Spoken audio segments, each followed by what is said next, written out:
ಇನ್ನು ರಾಜ್ಯದಲ್ಲಿ ಸಚಿವ ಸಂಪುಟ ವಿಸ್ತರಣೆಯ ಸರ್ಕಸ್ ತೀವ್ರಗೊಂಡಿದ್ದು ಕ್ಲೈಮ್ಯಾಕ್ಸ್ ಹಂತವನ್ನ ತಲುಪಿದೆ.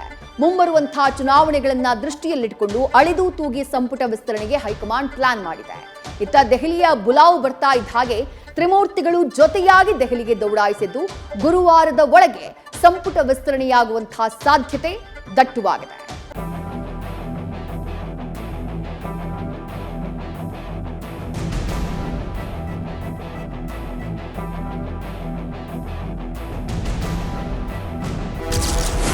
ಕೊನೆಗೂ ಸಚಿವ ಸಂಪುಟ ವಿಸ್ತರಣೆಗೆ ಕೂಡಿ ಬಂತ ಕಾಲ.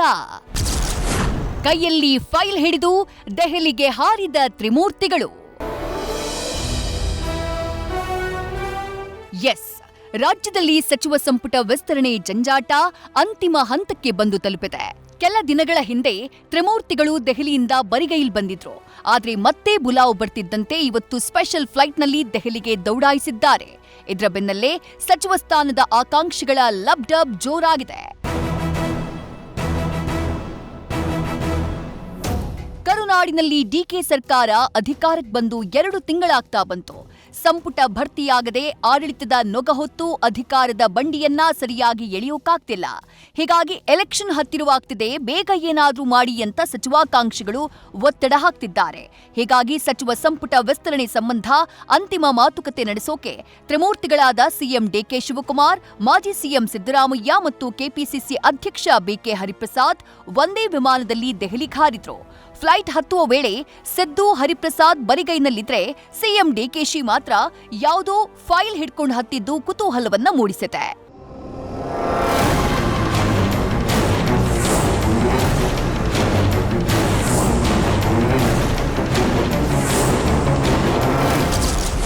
ಖಾಲಿ ಇರೋ 20 ಸಚಿವ ಸ್ಥಾನಕ್ಕೆ 40 ಆಕಾಂಕ್ಷಿಗಳು. ಮಂತ್ರಿಗಿರಿ ಹಂಚಿಕೆ ಹೈಕಮಾಂಡ್ ಪಾಲಿಗೆ ಸವಾಲು. ದೆಹಲಿಯ ಹೈಕಮಾಂಡ್ ಅಂಗಳದಲ್ಲಿ ಸಂಪುಟ ವಿಸ್ತರಣೆಯ ಸರ್ಕಸ್ ಜೋರಾಗಿದೆ.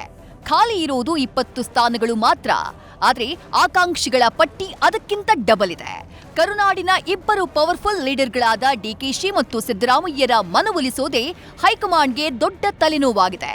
ಡಿಕೆಶಿ ಹೊಸಬರಿಗೆ ಮಣೆ ಹಾಕುವಂತೆ ಒತ್ತಡ ಹಾಕ್ತಿದ್ರೆ, ಸಿದ್ದರಾಮಯ್ಯ ಹಿರಿಯರಿಗೆ ಇನ್ನೊಂದು ಅವಕಾಶ ಕೊಡುವಂತೆ ಪಟ್ಟು ಹಿಡಿದಿದ್ದಾರೆ. ಎಐಸಿಸಿ ಅಧ್ಯಕ್ಷ ಮಲ್ಲಿಕಾರ್ಜುನ ಖರ್ಗೆ ಕೂಡ ಹಿರಿಯರ ಮೇಲೆ ಒಲವು ತೋರಿದ್ದಾರೆ. ಇನ್ನು ಹೈಕಮಾಂಡ್ ಯುವ ಮುಖಗಳಿಗೆ ಮಣೆ ಹಾಕೋಕೆ ಚಿಂತನೆ ನಡೆಸಿದೆ. ಹೀಗಾಗಿ ಸಂಪುಟ ವಿಸ್ತರಣೆ ಮಾಡಿದ್ರೆ ಮಂತ್ರಿಗಿರಿ ಹಂಚಿಕೆ ಮಾಡೋದೇ ಹೈಕಮಾಂಡ್ ಪಾಲಿಗೆ ದೊಡ್ಡ ಸವಾಲಿನ ಕೆಲಸವಾಗಿದೆ.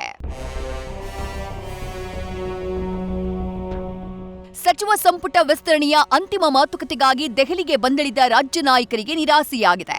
ಸಂಸತ್ ಅಧಿವೇಶನ, ವಿದ್ಯಾರ್ಥಿಗಳ ಪ್ರತಿಭಟನೆ ಹಿನ್ನೆಲೆ ಹೈಕಮಾಂಡ್ ನಾಯಕರು ಬ್ಯುಸಿಯಾಗಿದ್ರು.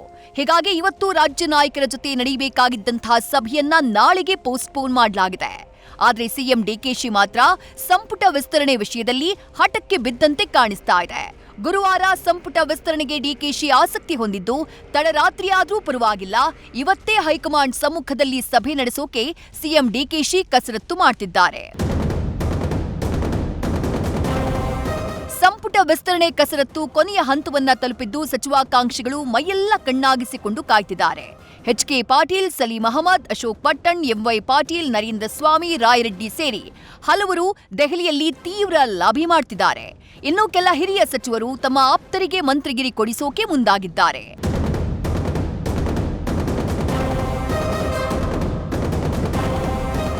ಸಚಿವ ಸಂಪುಟ ವಿಸ್ತರಣೆ ಬಗ್ಗೆ ಸಚಿವ ರಾಮಲಿಂಗಾರೆಡ್ಡಿ ಬಿಗ್ ಅಪ್ಡೇಟ್ ಕೊಟ್ಟಿದ್ದಾರೆ. ಜುಲೈ 25ರ ಒಳಗೆ ಸಂಪುಟ ಸರ್ಕಸ್ ಮುಗಿಯಲಿದೆ ಎಂದಿರೋ ಸಚಿವರು ವಿಳಂಬ ಯಾಕಾಗ್ತಿದೆ ಅನ್ನೋ ಬಗ್ಗೆ ಕಾರಣ ಬಿಚ್ಚಿಟ್ಟಿದ್ದಾರೆ.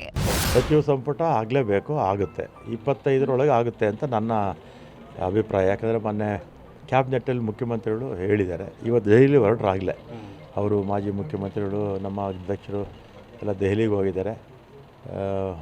ಕೆಲಸ ಮುಗಿಸ್ಕೊಂಡೇ ಬರ್ತಾರೆ ಅಂತ.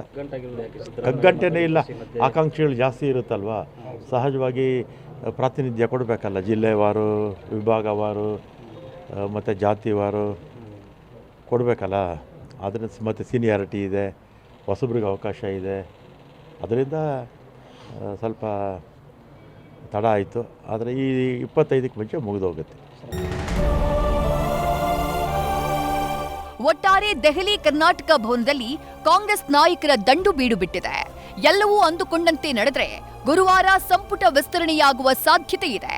ಹೀಗಾಗಿ ಹೊಸ ಮುಖಗಳಿಗೆ ಆದ್ಯತೆ ನೀಡಲಾಗುತ್ತಾ ಅಥವಾ ಹಿರಿಯರಿಗೆ ಮಣೆ ಹಾಕಲಾಗುತ್ತಾ, ಯಾರಿಗೆಲ್ಲ ಅವಕಾಶ ಸಿಗಲಿದೆ ಅನ್ನೋದು ಸದ್ಯಕ್ಕೆ ಕುತೂಹಲವನ್ನ ಕೆರಳಿಸಿದೆ.